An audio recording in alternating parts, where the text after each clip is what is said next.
모두 행복한 안식일 되십시오. 한 3주 전에 전도회를 가기 전에 음식을 먹다가 혀를 깨물었는데 보통 옆을 깨물지 혀 옆을 깨물잖아요. 근데 저도 생애 처음이었습니다. 혀 바닥을 깨물었어요. 근데 얼마나 세게 깨물었는지 이렇게 드러났습니다. 완전히 잘라지진 않았고요. 그리고 대부분 그러면 혀는 이제 아물잖아요.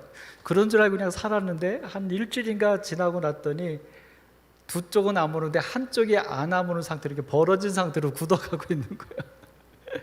그래서 이제 이비인후과 갔더니 그러시더라고요. 혀는 꼬매기는 한데 꼬매봤자 또 금방 뜯어진다. 그러니까 그냥 잘 붙이는 수밖에 없다 이러더라고요. 그래서 하여튼 그러고서 지났는데 한 또 2주 전부터 혀 바로 끝에 이렇게 그 고름 베기는 거 있죠? 그게 혀 바로 끝에 나가지고 이것도 처음인데요. 이렇게 나니까 이빨에 자꾸 이게 닿잖아요. 그게 또 아프네요. 옆쪽에 하면 괜찮은데 이빨에 닿으니까 또 요만한 거 잘 보이지도 않는데, 그래서 이런 경험을 가지면서 참 우리의 삶 속에서 어떤 조그마한 어떤 보이지 않는 것이라도 우리의 삶에 굉장히 아프고 힘들구나. 그래서 그런 아픔이 있을 때마다 사실 아픔이 없는 하늘나라라고 하는, 죄가 없는 하늘나라라고 하는 것이 얼마나 우리에게 소망으로 그리워지고 그렇게 되는지 모르겠습니다. 여러분 아프시죠? 아프실 때마다 하늘을 더 사모할 수 있는 우리의 삶, 우리의 신앙이 되었으면 참 좋겠습니다. 감사합니다. 우리 정웅 집사님, 우리 이건희 집사님 둘이 나란히 앉아 계시니까 우리 이건희 집사님이 굉장히 행복해 보이십니다. 그 이건희 집사님 불면증이 있는 거 우리가 알잖아요. 근데 어젠가 오늘인가 그러시더라고요. 요즘 잘 잡니다. 불면증 없어졌습니다. 그래서 제가 그게 다 누구 덕인 줄 아세요? 그랬더니 뭔데요? 이러더라고요. 예, 감사합니다. 네. 자, 오늘 우리 다니엘서 7장입니다. 오늘 세 번째 시간입니다. 다니엘서 7장에 있는 말씀 우리 함께 살펴보기 전에 저번 주에 제가 우리 성도님들에게 아주 강조했던 한 부분의 말씀이 있었죠. 바로 뭐냐면 넷째 계명을, 성경을 자기의 임의로 바꾸어 놓고 아주 당당하게, 아주 떳떳하게 천주교에서는 숨기거나 변명하지 않고 뭐라고 말하고 있다고요? 우리가 바꾸었다. 그러면서 그 근거는 뭐예요? 교회의 권위가 성경보다 위에 있다. 이런 어떤 주장을 당당하게 하는 그들의 모습, 어떻게 보면 정말 오만한 자의 자리에 앉은, 그렇죠? 그런 어떤 모습이긴 하지만 그 오만함을 가지고도 그렇게 자기들이 믿는 것에 대해서 당당하게 숨김없이 말하는 그들의 자신감, 그들의 어떤 그런 삶을 보면서 우리 재림교회가, 우리 재림교인이 어떻게 살아가야 할까? 우리는 분명히 성경의 진리를, 예언의 기별을, 예수의 증거를 받은 분명한 남은 자손이라고 하는 확신 속에서 살고 있는데, 우리가 믿고 있는 그 성경의 진리들에 대하여 우리의 삶에서도 당당하게 자신감 있게 그렇게 이야기하고 그렇게 살아갔으면 좋겠다라고 하는 저의 어떤 개인적인 가슴에 응어리진 한까지 더불어서 말씀을 좀 나누었습니다. 여러분과 저에게 우리가 믿는 신앙, 우리가 믿는 성경의 진리가 정말 그렇게 자신 있고 당당한 우리의 것이 되기를 간절히 소망합니다. 자, 오늘은 그 작은 뿔의 세력에 대하여 그 다음에 중요한 몇 부분들에 대해서 함께 살펴보려고 합니다. 첫 번째는 이 작은 뿔은 그 작다라는 개념에서 말해주듯이 그 전에 있었던 여러 짐승들 혹은 머리나 가슴이나 이런 것과 비교하여 좀 다른데, 다를 뿐만 아니라 겉으로 보기에는 아주 작은 존재일 뿐이라는 거예요. 근데 작지만 또 한 가지 다른 특징이 하나 있는데, 그게 뭐냐면 사람의 눈 같은 눈들이 있고 또 입이 있다는 것입니다. 결국 이것은 일반적인 다른 현재까지 나타났던 정치, 국가 권력만이 아니라 이것은 또 다른 형태의 어떠한 권세들을 부릴 존재라는 것을 알게 되는 것이고, 입이 있다는 말은 말을 한다는 것과 연관하여서 강력한 발언권을 행사하는 그런 존재가 될 것을 예언해 보고 있는 것입니다. 그런데 두 번째, 이 작은 뿔에 대하여 여기 다니엘서 7장 25절에는 그 기간을 정해져 놨다는 거예요. 이 작은 뿔이 이만큼 동안 그 세력을 떨칠 것이다, 그 역할을 행할 것이다 라고 말하고 있고, 이 작은 뿔의 이 행사하는 기간에 대하여 7번이나 다니엘서와 계시록에 7번, 성경의 7이라는 숫자는 완전수 개념으로 우리가 이해하죠. 그래서 7번이나 반복하여서 이렇게 다니엘과 계시록에, 그래서 이 작은 뿔의 세력의 그 기간에 대해서 우리에게 정확하게 인지시켜 주고 있다는 것입니다. 우리가 여기서 잘 아는 것처럼 한때와 두때와 반때, 다른 표현으로 42달, 다른 표현으로 1260일, 이렇게 해서 이 세 가지 표현이 7번 반복되면서 이 작은 뿔의 세력의 기간을 다니엘서와 계시록, 구약과 신약을 망라하며 일맥상통하게 그 존재와 그 존재의 기간에 대해서 알려주고 있습니다. 그래서 이 한때와 두때와 반때, 42달, 1260일의 실제 기간에 대해서 우리는 살펴보게 되는 것입니다. 그랬더니 그 실제 기간이 1260년이라고 하는 1일은 1년이라는 법칙을 통하여 1260년이라는 역사를 보게 됐고, 그동안의 작은 뿔의 신원 10가지를 통하여 이것이 로마 카톨릭이라고 이야기할 때 결국 1260년간 로마 카톨릭에 어떤 일이 있었는가라고 역사적으로 살펴봤더니 AD 538년에 교황권이 서면서 AD 1798년에 프랑스 혁명을 통하여 아비뇽 뉴스라는 사건으로 교황권이 몰락하게 됐던 그 교황권 역사를 확인하게 된 것이죠. 그래서 이 1260일의 시간을 확인하게 됐고, 성경 예언 해석에 있어서 가장 중요한 원칙인 이 하루가 1년으로 계산하는 두 성경절, 에스겔서 4장 6절과 민수기 14장 34절의 연일 법칙에 의하여 그 1260일, 42달, 한때와 두때와 반때의 시간이 1260년인 것을 우리는 확인하게 된다. 여러분, 제가 신학교에서 공부할 때 이 연일 원칙을 딱 나왔을 때 솔직하게 제 기분이 뭐냐면, 이건 약간 좀 짜맞춘 게 아닌가라는 어떤 그런, 왜냐하면 연일 원칙은 딱 두 성경절에서만 표현을 하고 있고, 또 사실 어떤 예언들은 연일 원칙을 적용하지 않습니다. 예를 들어서 그 이스라엘의 회복에 대해서 얘기할 때 예레미야 선지자 70년, 이런 것들은 또 연일 원칙을 적용하지 않고 있거든요. 이것을 이제 구체적으로 들어가 보면 방금 일어날, 이제 이 시대에 일어날 일들에 대하여서는 연일 원칙을 적용하지 않고 긴 미래의 역사에 대해서 적용하고 하는 그런 디테일한 차이점들이 있습니다.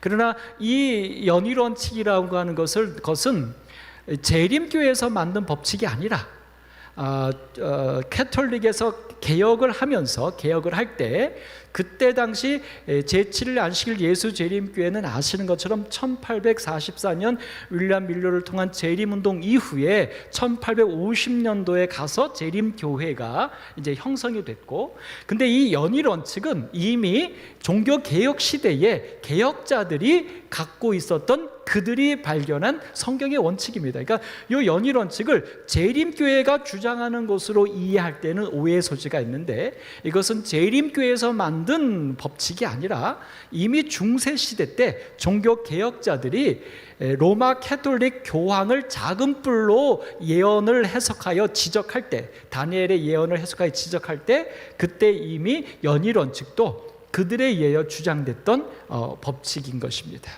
자, 이런 법칙을 통해서 한때와 두때와 반때가 시작되는 그 AD 538년, 그 538년이 그러면 어떤 일이 역사적으로 있었는가를 이제 역사를 통하여 확인해 봤더니 바로 그 538년에는 여기 교황권을 반대하던 새 세력들 중에서 동고트 쪽까지 완벽하게 퇴각해 버려서 더 이상 교황을, 로마 캐톨릭을 반대하는 세력이 다 사라진, 그래서 동고트가 멸망한 그 시점이 바로 AD 538년이고 이때부터는 로마 교황권에 대하여 반대하는 세력이 없어진, 사라진 그런 시기인 것을 역사적으로 확인하게 되면서 결국 이 교황권이 시작되는 부분에 있어서 작은 뿔이 등장할 때에 먼저 뿔 중에 셋을 뽑는다라고 하는 이 예언,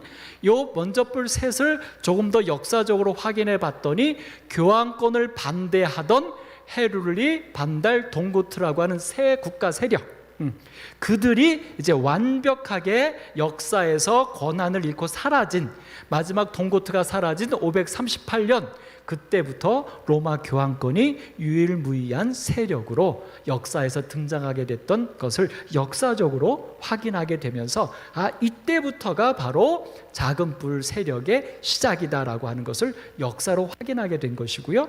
그럼 이때로부터 시작해서 1260년이 지났을 때 어떤 일이 벌어졌는가? 교황권이 이제 그 기간이 끝나야 되니까 1260년이 지난 1798년에 어떤 사건이 벌어졌냐면 바로 이 아비뇽 유수라고 하는, 아비뇽 유수는 한마디로 말하면 교황을 프랑스의 군대가 교황 그 청을 쳐들어가서 교황을 붙잡아서 프랑스의 아비뇽이라는 그 성에 유배시키는 겁니다. 이 사건이 벌어졌어요. 그래서 교황은 교황인데 프랑스의 권력에 의해서 붙잡혀 와서 그 아비뇽에서만 가택연금처럼 거기서 있는 거예요. 그러니까 교황이 실제적으로 권력을 행사 못하고 프랑스의 어떤 이런 지배를 받는 상태, 그게 시작된 것이 바로 1798년 프랑스 대혁명을 통하여 일어난 사건인 것입니다. 이때로부터 교황권은 사실 우리가 아는 것처럼 교황청은 어디에 있습니까? 나라적으로 로마에 있는 거죠. 근데 이때 로마에도 교황청이 있었지만 교황을 붙잡아다가 거기서 직무를 보게 한 거죠. 그래서 프랑스의 세력 하에, 그것이 바로 아비뇽 유수고, 이때 이제 교황권의 세력이 그 힘을 잃어버린 그때가 바로 1798년이었던 것. 그래서 결국 역사적으로 확인된 교황권의 시작과 그 몰락을 봤더니 그 기간이 바로 딱 얼마였어요? 1260년이 딱 지난 것을 역사적으로 확인하게 되면서 이 다니엘서의 예언, 계시록의 예언을 우리는 확인하게 되는 것입니다. 그래서 이 사실 하나가 또 다니엘에서 말하는 작은 뿔은 누구라고 하는 것을 역사로 확인하게 되는 겁니까? 로마 캐톨릭 세력이었다를 확인하게 되는 것입니다. 이것이 역사주의적 예언 해석인 것입니다. 자, 그런데 여기서 한번 생각해 보겠습니다. 자, 그러면 여러분, 로마 교황권, 지극히 높으신 자를 말로 대적하고 그 성도들을 괴롭히는 이 로마 교황권 작은 뿔이 한때여 두때여 반때가 지난 1798년에 그 세력이 끊쳐졌어요. 그러면 우리 하나님의 측면에서, 성도들의 측면에서는 구원입니까? 아닙니까? 구원입니까? 아닙니까? 구원이죠. 해방이죠. 근데 여러분, 실제로 이 교황권이 저렇게 해서 그 세력권을 빼앗겼을 때 그러면 이 세상에 정말 하나님의 복음이, 우리 영혼들의 구원이 이르러 와야 될 거 아닙니까? 성도를 괴롭히던 세력이 이제 꺾였으니까 이제 성도들에게 뭐가 와야 됩니까? 희망과 축복과 풍성함이 와야 될 거 아닙니까? 근데 여러분, 한번 그 부분을 생각해 보셨어요? 1798년 이후에 이 세상의 역사가 어떻게 됐나?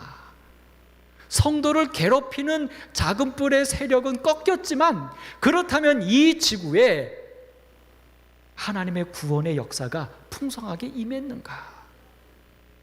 이 관점을 두고 생각해 보면 사실 이 프랑스 혁명을 통하여 일어난 변화가, 가장 큰 변화가 바로 뭐냐면, 프랑스 혁명은 단순히 현재 우리 예언으로 보면 비성경적으로 이 사람들을 괴롭히고 성도를 괴롭혔던 그 로마 캐톨릭 세력이 이제 심판을 받아서 그 세력을 잃어버린 하나님의 승리로 봐야 하는데, 실제로 하나님의 승리일까?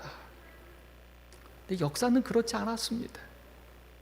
왜냐하면 프랑스 혁명 이후에 이 세상에 시작된 것이 바로 뭐냐면 휴머니즘입니다. 사람이에요. 그래서 이것을 다른 말로 말하면 인간주의, 인문주의, 인본주의, 여기서 가장 중요한 것 하나를 보면 인본주의입니다. 사람이 본질이다 이거예요. 그러니까 사람 중심으로 이 프랑스 혁명이 이후로 바뀌었는데, 사실은 프랑스 혁명 자체가 어떤 사상에서 시작된 겁니까? 인본주의 사상이에요. 물론 이제 어떤 정치적으로는 프랑스의 왕, 그 다음에 귀족, 그 다음에 평민, 그 다음에 밑에 하층민이라고 하는 사람들 사이의 계층에 대한 계급 전쟁의 개념에서의 평민들의 자유선언 개념이지만, 그것의 실상을 들어가 보면 사실은 무엇이냐면 이 종교개혁이 그것을 갖다가 연결해 줬는데, 여러분 종교개혁은 사실은 성경적으로 보면 뭡니까? 하나님의 말씀대로 돌아가는 굉장히 복음이었어요. 복음입니다. 근데 이 종교개혁만이 있었던 게 아니라, 이 종교개혁과 더불어서 사실 종교개혁이 일어나게 됐던 또 근저의 사상 하나가 있는데, 그게 뭐냐면 르네상스라고 하는 겁니다. 르네상스라고 하는 것을 한마디로 말하면 휴머니즘과 연결할 수 있어요. 다른 말로 말하면 삶의 질에 대한 거예요.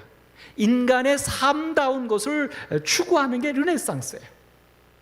그러니까 사실은 종교라고 하는 개념은 우리의 인간의 삶에 무엇을 주냐면 이런 겁니다. 신이 말씀하셨으면 내가 어렵고 힘들어도 뭐 하는 겁니까? 순종하는 것. 이게 신의 존재 아래서의 개념이었어요. 이게. 그런데 르네상스라고 하는 개념은 신본이 아니라 뭐예요? 인간이 행복하게, 인간답게, 이 개념이 르네상스예요. 그러니까 그 개념이 사람들 속에 팽배해지면서 종교개혁도 일어난 겁니다. 다시 말해서 뭐냐면 신이 그렇게 하라고 했다고 우리가 이렇게 살아가야 하나, 이게 다일까? 이게 진실일까? 진리일까? 라고 하면서 신에 대한 뭐가 슬슬 시작된 겁니까? 신이 명령했어도 그러니까 신이 명령했다고 얘기하는 캐톨릭에서의 작은 뿔이 신의 가르침을 오용한 것인데, 오용한 것에 대한 생각 이전에 무엇은 생각이 있었냐면, 신이 그렇게 하란다고 해서 인간이 그렇게 불행하고 헌신하고 희생해야 할까라고 하는 그 문제에 대한 고민이 르네상스입니다. 그런 마음들이 팽배해져 가는 중에 이제 루터를 통하여 뭐가 드러난 겁니까?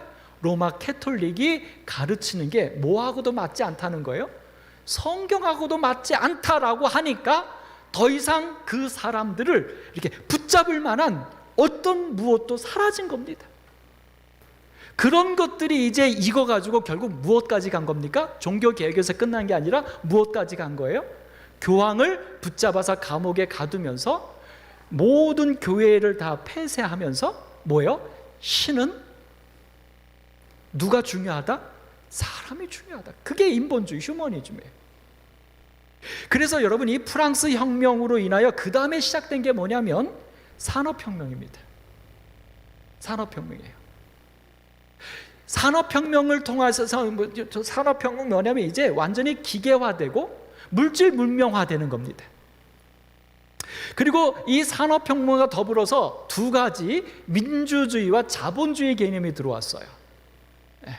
그 전에는 왕족, 그 다음에 귀족, 그 다음에 평민인데, 평민도 재산을 조금 갖고 있었지만 농토나 이런 부분들은 다 누구 거였어요? 사실은 다 왕 거, 귀족 거. 그래서 거의 다 소장농 개념이었던 거죠.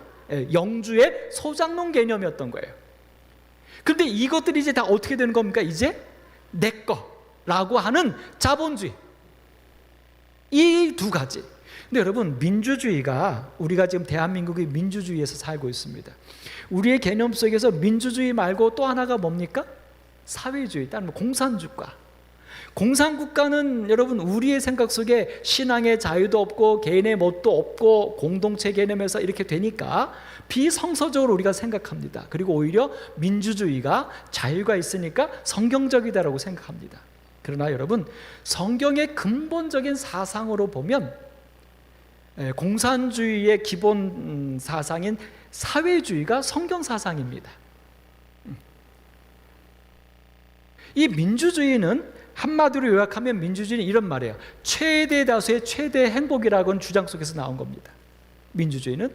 그래서 이 그다음에 자본주의는요, 자유 경쟁이에요. 그러니까 무슨 얘기냐면 사회주의 개념에서 공동으로 나눠서 함께 더불어 살자, 이 개념이 없어요. 자본주의는 뭐냐면 잘난 놈은 잘난 대로, 못난 놈은 못난 대로, 성공하면 성공한 대로, 없으면 없는 대로 그냥 자기 몫인 거예요. 그게 자본주의예요. 그래서 요즘 이제 코로나로 어려워져서 몇 번 국가에서 이렇게 지원금 이렇게 주잖아요. 이거 줄 때마다 한쪽에선 이걸 뭐라고 얘기합니까? 이건 사회주의 그 개념이다. 이번에 이제 또 대선 나오면서 대선 나오시는 한 분이 이제 어떤 그 부분에 대해 기본소득이라는 개념으로 얘기했는데, 이 개념도 사실은 민주주의, 자본주의 개념 아닙니다. 이게 어디 개념이에요? 사회주의, 전제주의 개념이에요. 그러니까 이 자본주의 자유경쟁, 그다음 민주주의 최대 다수의 최대 행복인데, 이 민주주의에서 그래서 최대 다수의 최대 행복을 그러면 찾으려면 거기 원칙 하나가 딱 있습니다. 민주주의에서 어떤 것을 결정하는 원칙은 뭐죠? 민주주의에서 어떤 사항을 결정하는 최고의 기준이 뭡니까? 다수결의 원칙이에요. 교회도 그렇습니다. 네, 여러분이 알고 계신 성경 창세기부터 요한계시록까지 하나님께서 임재하시고 하나님의 뜻대로 갈 때 그 원칙은 다수결입니까? 뭡니까? 아니요. 12정탐꾼 사건 다수결로 갔잖아요. 아니에요. 여러분, 다수결이 뭐가 문제냐면 우리 인간들 마음속에 신이라고 하는, 양심이라고 하는, 의라고 하는 개념이 살아있으면 다수결이 문제가 없습니다. 그런데 사람들 속에 뭐가 있어요? 이기심, 욕심, 자기. 그러니까 어떤 욕심에 따라서 그 사람이 손을 드는 게 달라지는 거예요. 여러분, 이런 얘기는 어떨지 모르겠지만 세상에서만 그게 작용하는 게 아니라 교회도 이게 아픔이 될지 모르겠지만 제가 아주 우리 모두가 깜짝 놀랐던 우리 교단에서도 경험이 하나 있어서 말씀을 좀 드려봅니다. 그냥 여러분 참고하십시오. 제가 목회 나와서 한 8년인가 됐을 때에 서중원 합회가 너무 크니까 둘로 나누자, 강남강부로 나누자라고 하는 제안이 됐고, 목회자 협의회와 행정위원회가 총회와 다 통해서 다 통과가 됐어요. 그래서 이제 분리총회로 모였습니다. 분리총회로 모여서 이제 뭐를 하면 되냐면 전체 투표만 해가지고 3분의 2가 넘으면 이제 분리하는 겁니다. 그래서 그 총회가 분리총회가 되는 건데, 분리총회로 이미 다 결정돼서 모여서 분리총회할 때 마지막 그 투표를 했는데, 투표 결과 3분의 2에서 아주 근소한 10몇 표가 모자랐어요. 그래서 부결됐어요. 그냥 그대로 해산했습니다. 근데 제가 솔직하게 말씀드릴게요. 왜 3분의 2가 안 됐는가? 다 협의하고 다 됐는데, 안타깝지만 거기 안에 개인적인 어떤 것들이 연관이 돼버렸어요. 그래서 개인적인 어떤 것이 연관됐던 분들이 그냥 본인의 어떤 그 상황에 대해서 조금 이제 아쉬움이 있거나 이런 생각이 있어서 그냥 내가 해봤자 이미 다 합의된 거니까 되겠지라고 그냥 이렇게 던졌는데, 그렇게 던진 표가 3분의 1이 넘었던 거예요. 그래서 다들 깜짝 놀랐어요. 솔직하게 큰 충격이었습니다. 그러면서 우리 목사님들이 그 얘기를 갖고 우리가 얘기합니다. 정말 인간의 어떤 사심은 뭐 솔직하게 말씀드릴게요. 성령도 사심은 어찌할 수 없나 보다.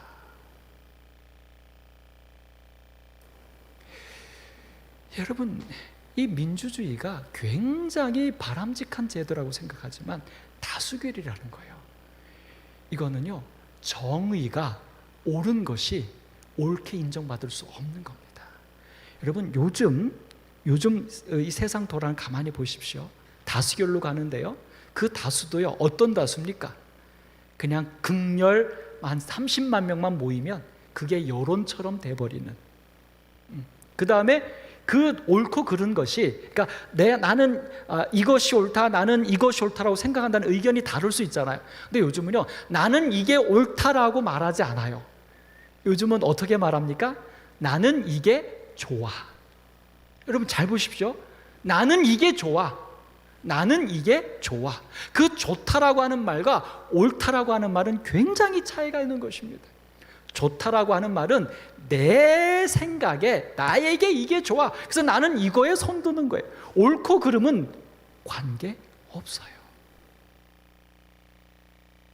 여러분, 마지막 시대에 우리가 예언을 기별을 통하여 일요일 휴업령에 대한 우리 두려움이 갖고 있죠.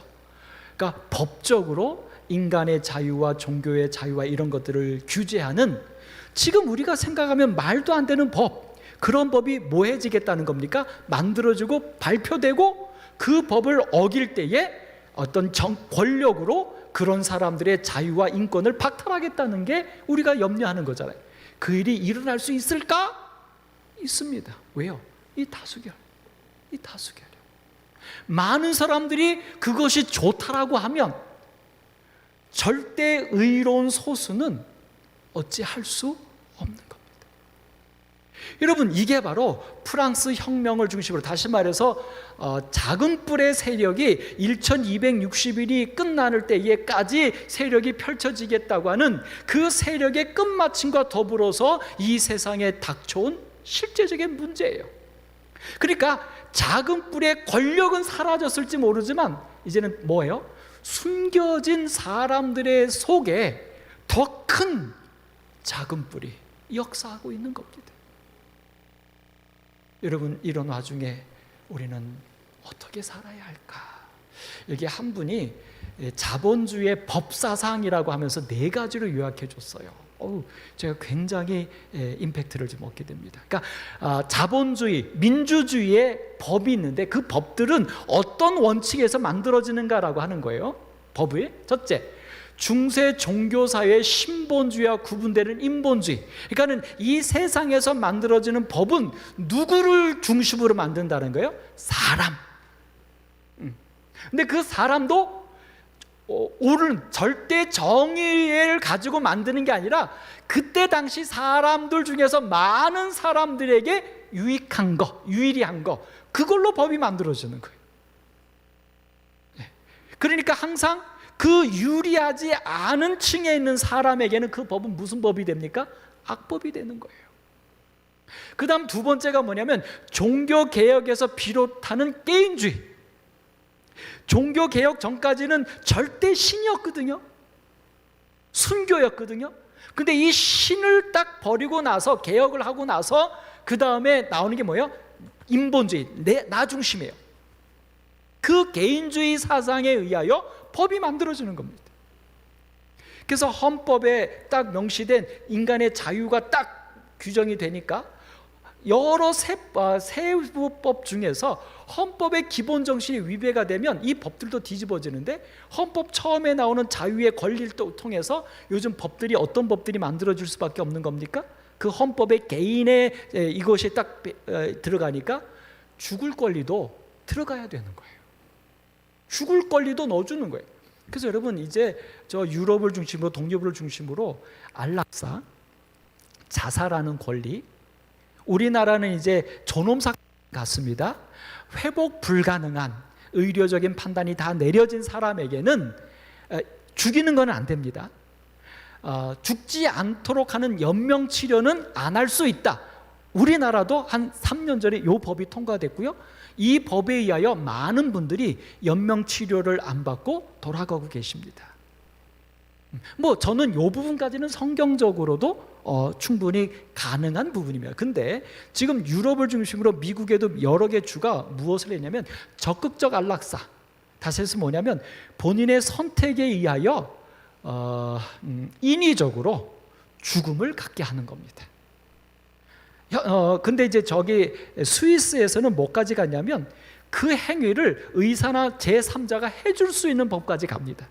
그래서 스위스에서는 자국민이 아니라 외국 사람들에게도 그 법이 허용돼서 신문에 보니까 한국 사람 100여 명이 거기에 신청해서 줄 서 있답니다.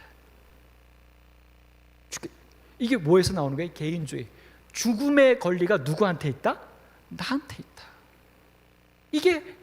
이게 그 자본주의의 법사상의 원칙인 개인주의에 근거하여 그것이 허락되고 있는 것입니다.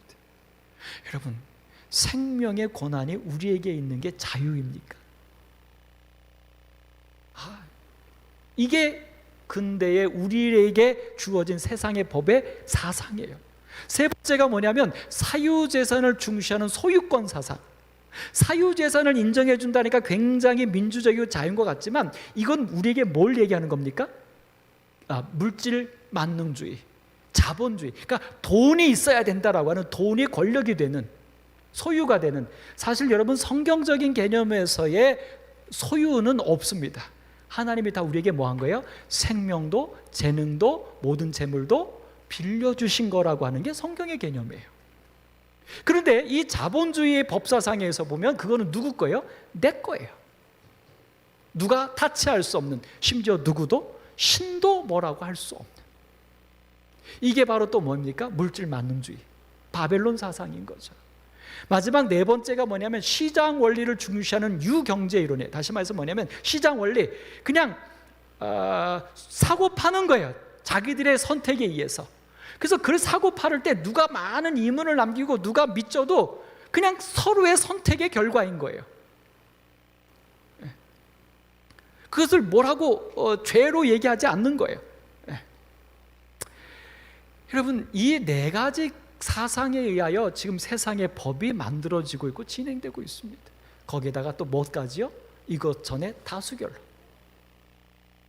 이렇게 해서 만들어지는 세상의 법이 과연 얼마나 성경과 그 사상에 통하고 이 세상의 법 속에서 우리가 어떻게 하나님의 말씀대로 살아갈 수 있을까? 여러분, 한마디로 말하면 안 됩니다. 불가능합니다. 그러니까 저는 이러죠. 되지 않을 일 꿈꾸지 말고 이 속에서 우리가 어떻게 하나님의 사상과 말씀대로 살아갈지를, 우리의 살 길을 찾아야 한다라고 저는 믿습니다. 이거 바꾼다고요? 그게 이제 소위 사회에 적극적으로 참여하는 거예요. 우리 기독교에서도 그 파가 있어요. 그 다음에 천주교에서도 뭐 정의구현 사제단 같은 이런 데들은 그런 사회적인 불의한 것에 적극적으로 대처합니다. 막 데모도 하고 뭐 로비도 하고 하는데요. 재림교회는 사실 그런 개념 없습니다. 왜 없는 줄 아십니까? 그렇게 하려면 뭐를 해야 합니까? 이 법을 바꾸려면 어떻게 해야 돼요? 다수결. 다른 거 없어요. 다수를 얻어야 돼요. 그럼 다수를 얻으려면 어떻게 해야 됩니까? 로비를 한다든지 아니면 그 다수가 이롭다라고 하는 것을 우리가 줘야 돼요. 그렇게 해서 만들어지는 법이 성경적인 이타적인 사랑의 법일 수 있을까요? 아니요. 그래서 여러분, 어떤 사회적인 일들에 대하여 젊은 친구들이 막 이렇게 막 분노가 일고 그런 일에 대하여 재림교회가 어떤 액션을 취하지 않는 것에 대해서 우리 굉장히 좀 아쉬워하고 분개하는 분들에게 제가 이런 질문을 드립니다. 악을 악으로 갚지 말고 악을 선으로 이기라고 예수님은 말씀하셨다. 그 악을 선으로 이길 수 있는 방법이 있다면 같이 하자. 그래서 여러분, 우리가 하는 게 뭡니까? 우리의 어떤 이런 의견서, 안식일의 어떤 이런 것들을 이 법 안에, 선 안에서 우리가 어디 가서 막 물리적인 행사하고 하는 게 아니라 그 법 테두리 안에서 우리가 호소하는 거고요. 그런데 여러분 또 한 가지, 예수님이 이 땅에 오셨을 때, 예수님이 오셨을 때 이 세상에 어떤 부조리가 있었습니까? 첫째, 로마라는 나라가 예수님이 탄생한 유다 나라를 식민지로 지배하고 있었어요. 이거 부조리입니다. 근데 예수님이 로마 나라의 식민지 생활에 대하여 사복음서 가운데 어떻게 대하셨습니까? 로마 군인이나 로마 총독에 대하여 예수님이 어떻게 대하셨습니까? 그게 우리가 배워야 할 점이에요. 로마 총독 빌라도의 불의한 결론에 대해서 예수님이 어떻게 하셨습니까? 그게 우리가 대해야 할, 우리가 이 세상의 불합리한 것들에 대하여 우리가 쳐야 할 선으로 악을 이기는 하나님의 모본이에요. 예수님의 모본이에요. 여러분, 그래서 예수님이 그 불의한 악법의 판단에 의하여 죄 없지만 죽었던 예수님이 졌습니까? 아니요. 비겁한 자였습니까? 아니요. 그렇게 하셨던 예수님을 통하여 로마 나라가 기독교 국가가 됐잖아요. 이 사회의 부조리, 안 좋은 것들 그리스도인이 어떻게 회복하실 수 있는 줄 아십니까? 바로 예수님처럼 그들의 목적과 그들의 사상과 그들의 방법과 다른 하나님의 사상과 하나님의 마음과 하나님의 구원하심에 대한 복음으로 우리가 그렇게 살 때, 그것이 이 세상을 향한 우리들의 몫이라고 확신합니다. 여러분, 그래서 사무엘은 우리에게 이런 말씀을 주었어요. 오직 너희의 마음을 다하여 여호와를 섬기라. 불합리하고 정말 이 세상이 정말 악으로 치닫는 것을 볼 때 어떻게 하라고요? 더욱 그런 문제에 대하여 마음을 쓰고 막 어떻게 막 투자, 이게 아니라 그런 것이 있을 때 우리는 더 어떻게 하라고요? 하나님께 나아가라고요. 하나님께. 돌아서서 유익하게도 못하며 구원하지도 못하는 헛된 것들, 그런 것들을 따르지 말고 뭐 하라고요? 그들은 다 헛된 거다. 누구를 따르라고요? 하나님의 역사하심이 이 세상을 구원하시도록.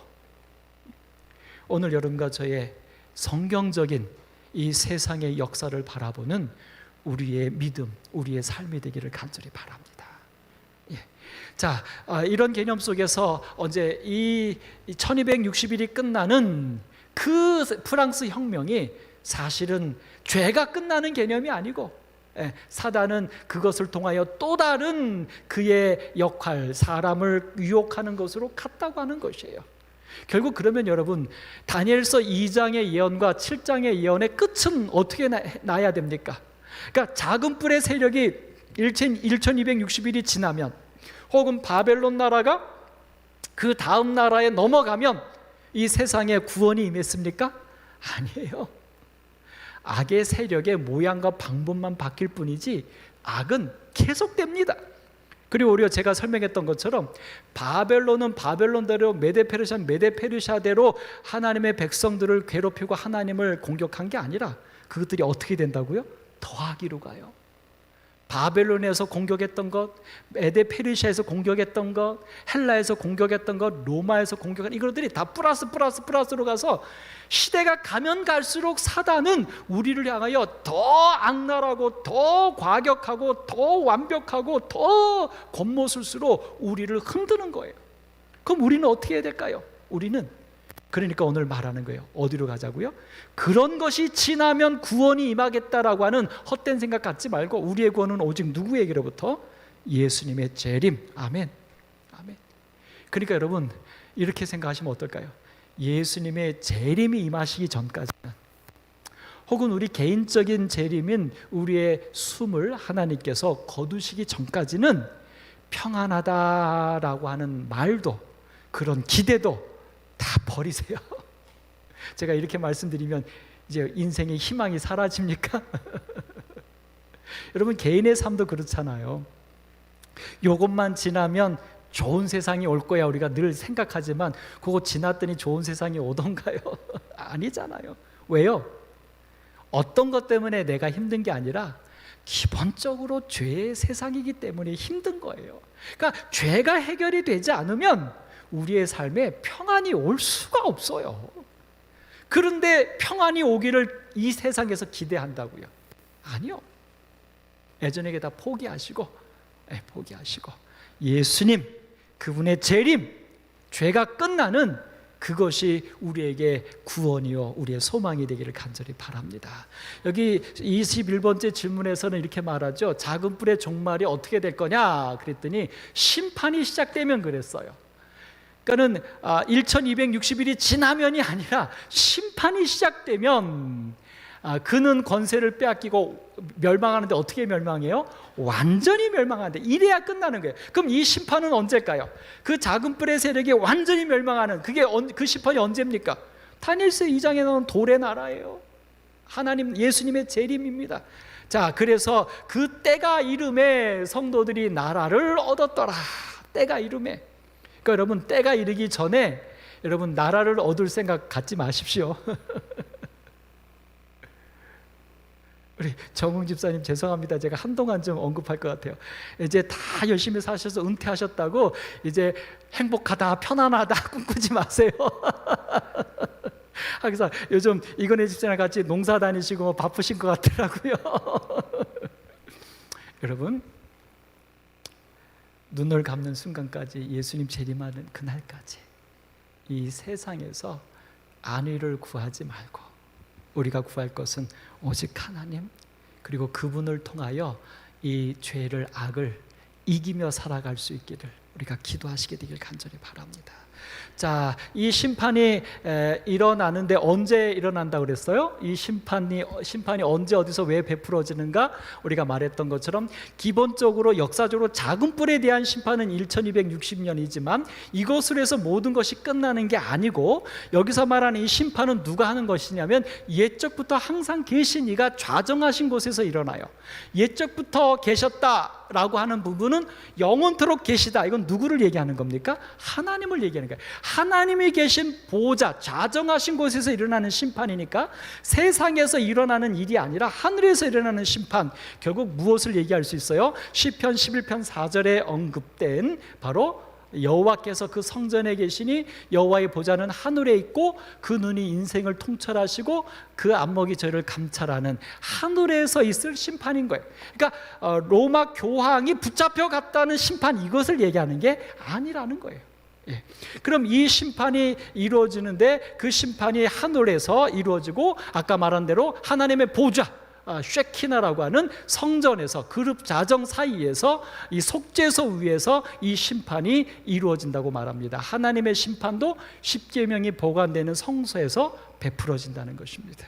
자, 그러면 이 심판의 목적이 뭔가 정확하게 말합니다. 이 심판의 목적은 지극히 높으신 이의 성도들을 위해서입니다. 벌을 주기 위한 게 아니라 여기 보세요. 성도를 위한다. 성도를 위하는 게 뭡니까? 성도를 위하는 게 뭐죠? 구원하는 거예요.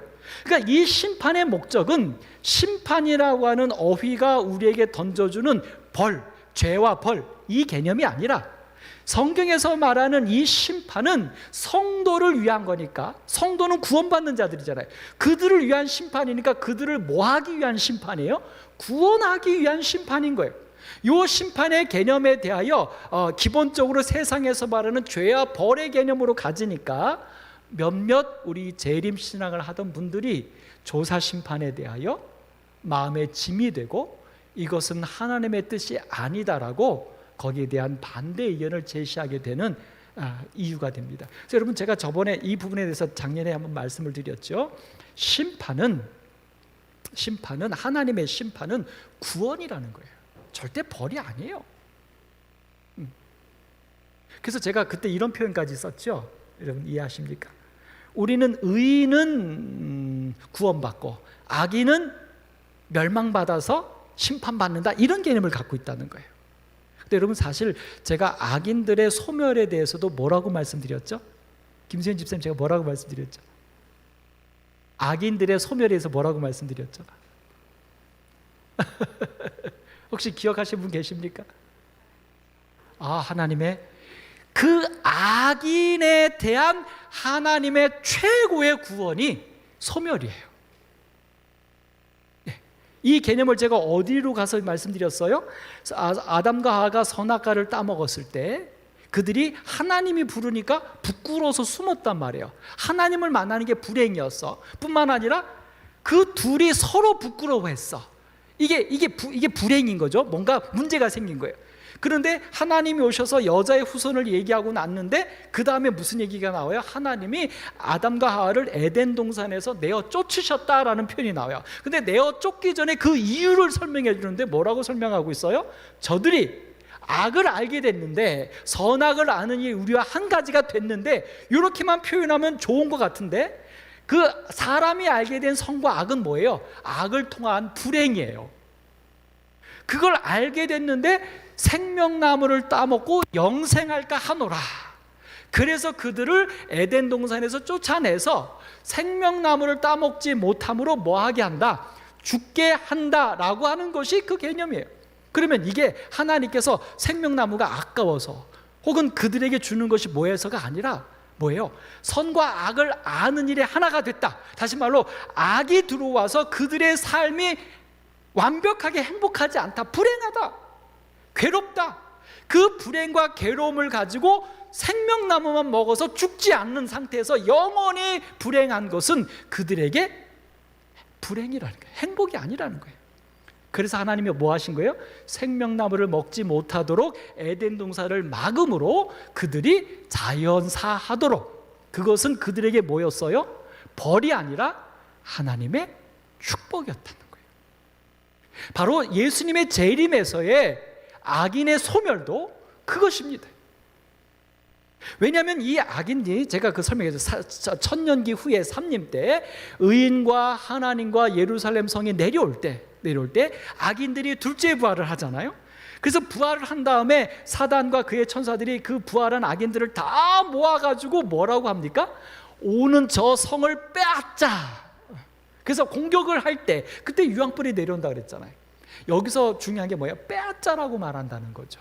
빼앗자. 부활 다시 했는데 그 빼앗는다는 얘기는 아직도 그들 속에 뭐가 있는 거예요? 욕심, 이기심, 죄가 있는 거예요. 그럼 빼앗자라고 해서 만약에 빼앗았다고 합시다. 그럼 그들끼리 또 무슨 일이 벌어지는 거예요? 뺏고 빼앗는 일들.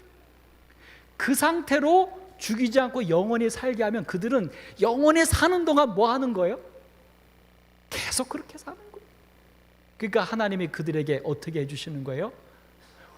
우리 일부 캐톨릭이나 장감리교에서 말하는 지옥설, 영원불멸설, 영원히 고통받는 지옥이 아니라 그들을 뭐 한 거예요?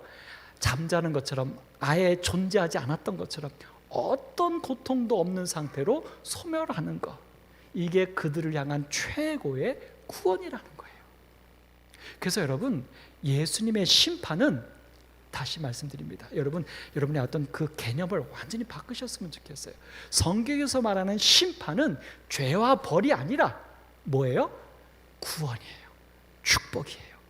의인이든 악인이든 그들의 상태에 따른 최고의 구원이 하나님의 심판이에요. 그래서 여기 분명히 말하잖아요. 지극히 높으신 이의 성도를 뭐해서요? 위해서요. 성도를 가리기 위해서, 성도를 분별하기 위해서가 아니라 성도를 위한 것이 심판입니다. 오늘 이 심판이 앞에 여러분과 제가 선 것을 위해서 감사하십시다.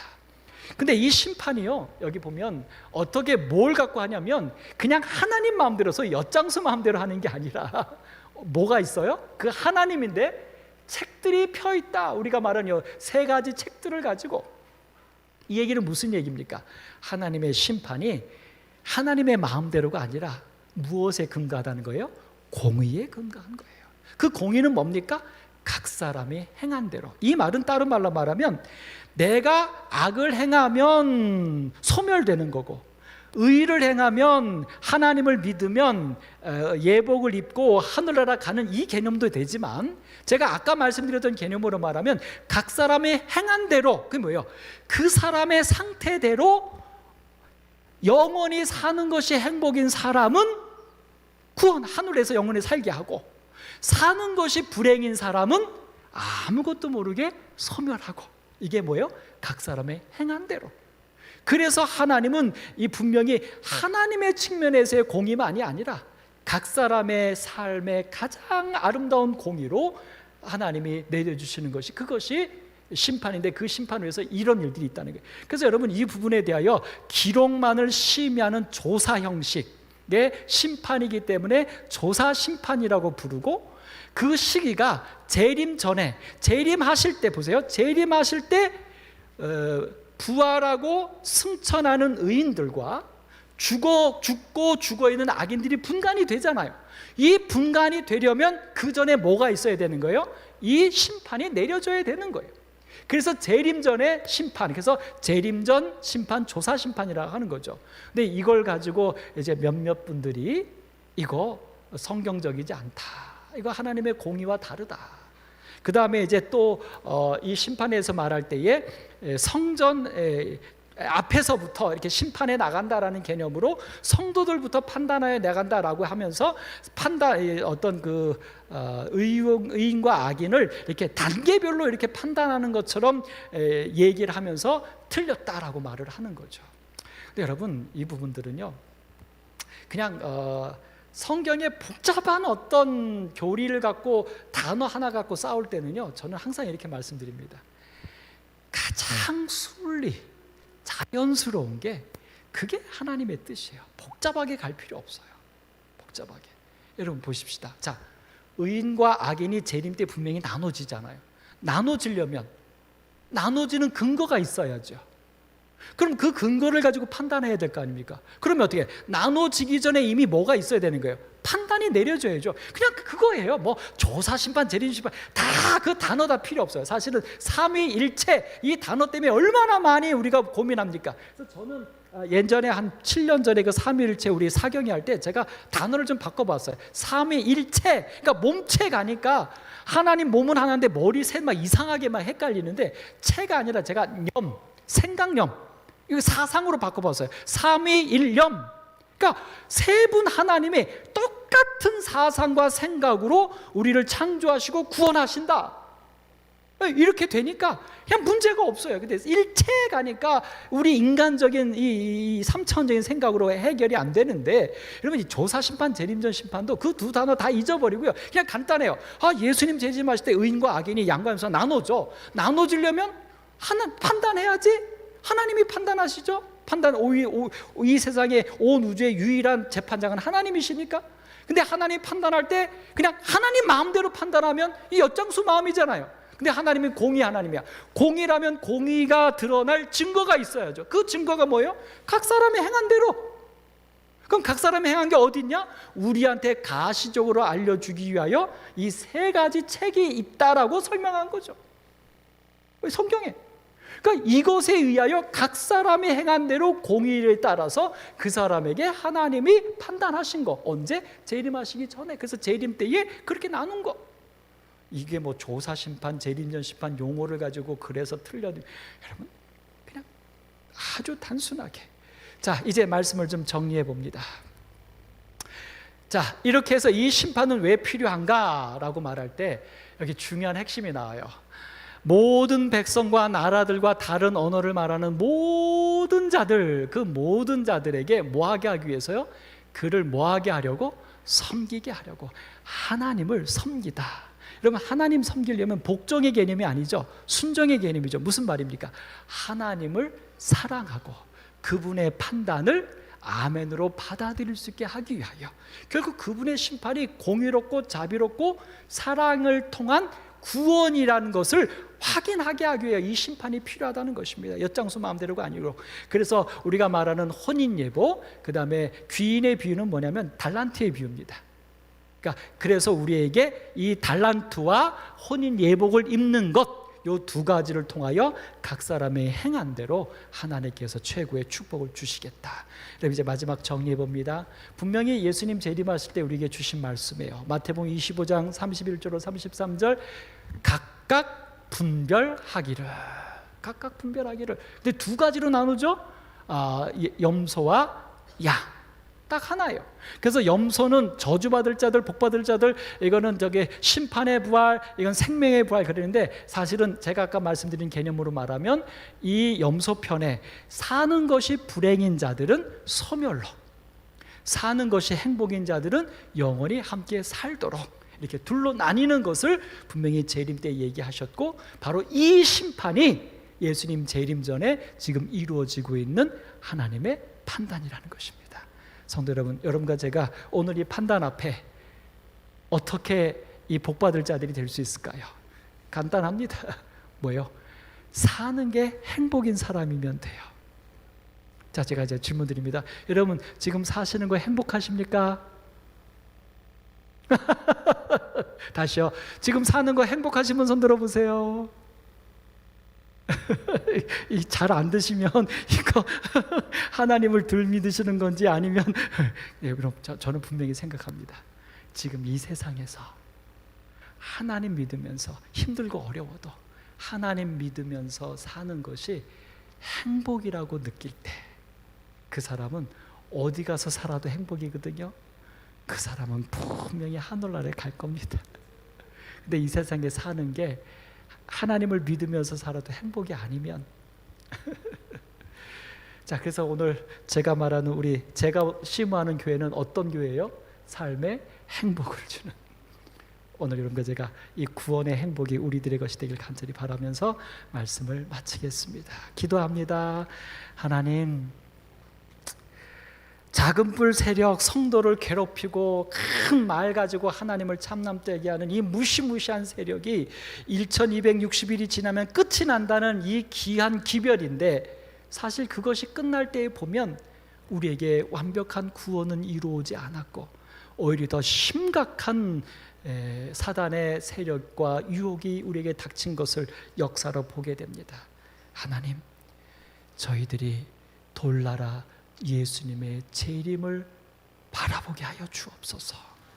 이 세상에서의 세상적인 어떤 평안과 안위도 우리의 삶에 꿈꾸지 않게 하여 주시고, 그런 것이 없을지라도 하나님으로 인하여 얼마든지 행복할 수 있는 하늘 백성 되게 하여 주옵소서.